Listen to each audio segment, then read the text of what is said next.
आ रही थी। तो ये देखिए दोस्तों, ये रिंग था जो पहले था इसमें। अब जो रिंग हम ये लगा रहे हैं, ये हम थोड़ा ओवर साइज का लगा रहे हैं ताकि जो है इसकी पिन जो है अब टकराए नहीं। मैं आपको फ़र्क भी दिखा देता हूँ। ये देखें, ये रबड़ जो है बिल्कुल ये बैठेगा भी नहीं और अच्छी रबड़ है।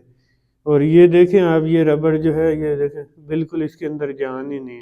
तो यही वजह थी कि बाइक जो है इसकी आवाज़ पिन पैदा कर रही थी। अब जो है हमने आराम से इसको बिठाना है, ज़्यादा टाइट भी नहीं होनी चाहिए। देखें बिल्कुल ज़बरदस्त तरीके से बैठ चुकी। और अब मैं आपको वाज़ह फ़र्क भी नज़र आपको आ जाएगा। पहले जब हम मैग्नेट को मूव कर रहे तो आप देख सकते थे पिन हिल रही थी, और अब देखें बिल्कुल भी पिन नहीं हिल रही। तो यही फ़र्क था।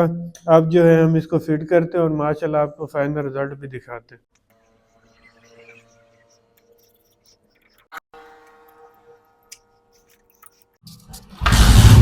तो फाइनली दोस्तों, अब जो है आप माशाल्लाह बाइक का साउंड चेक करें।